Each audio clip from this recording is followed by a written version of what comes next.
control the traffic.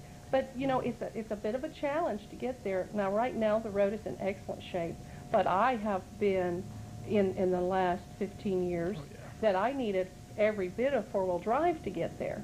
So that in itself is a deterrent.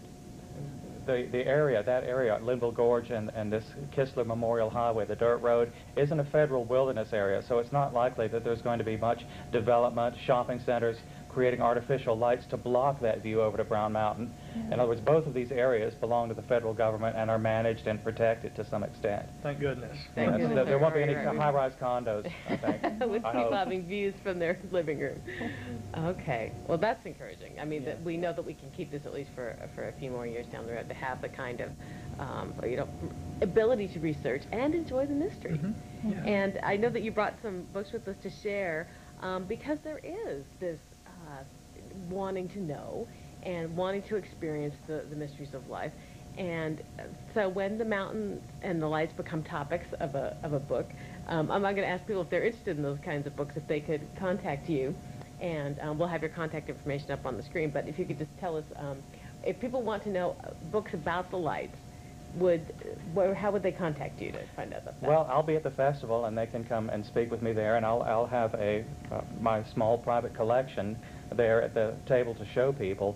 One thing I'll generalize in just make a general statement that most of the legends from the old days, or books written in the 50s and 60s and so on, tend to take the explanation or account for the lights as ghosts and spirits and slain Indians and slaves and so on, and that the lights and the way people view them tend to change with the times, that now the published material accounting for the lights tends to be aliens, flying saucers, gateways to a parallel dimension, and things like that. So the lights can be seen as sort of like an ink blot test of the cultural expectations of those who are viewing them.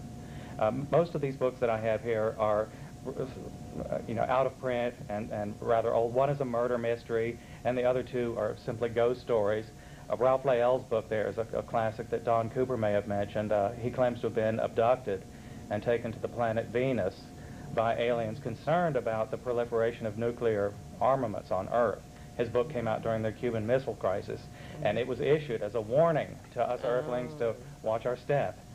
Absolutely. So. Of course, keep in mind that Ralph Layell, is it Layell or Layell? Layell. Ralph Layell actually claimed to have had an alien body he kept in his shop up there on 181 going up to the overlook there. And, you know, actually I've seen photographs. We've got some on the LEMUR website, and I've asked people who saw that, and they said, yes, it looked like it could have been a biological entity of some sort. So who knows? I mean, there could be more mystique to this than we could ever have imagined.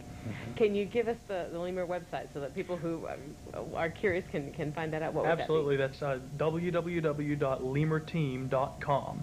That's the easiest way to find us. But we've also got a sister site called brownmountainlights.com. Okay. Absolutely. In Brown Mountain Lights, you'll find the history and a lot of the things that my comrades and I have been talking about tonight. And you know, it's a wealth of information, more that you could probably, you know, more than you could go over in a lifetime.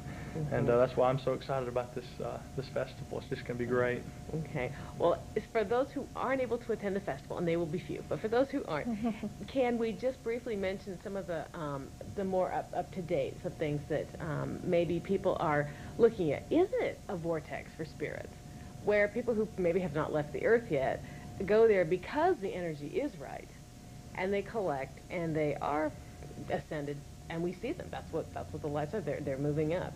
Or is it that it is a battleground, and the grief has now condensed to a physical, visible entity, and that's what we're able to see?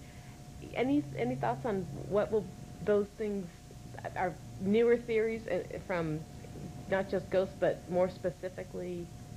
Yeah, it could be really all of those things to a degree. I mean, even if there were some sort of electrical phenomenon like I talked about, could it not be that that kind of, you know, atmosphere attracts things paranormal in nature? You know, you want to see ghosts and UFOs and, you know, mystery beasts, you know, in one form or another. All those things have been reported in and around the Linville Gorge. You know, I've been out there in the woods and experienced some strange things aside from just the Brown Mountain lights and other light type manifestations myself. But I mean, I wonder if it could be that it's just one of those thin places here on Earth where, you know, the lines between reality and what we know as reality are truly blurred. You know, I mean, could very well be that.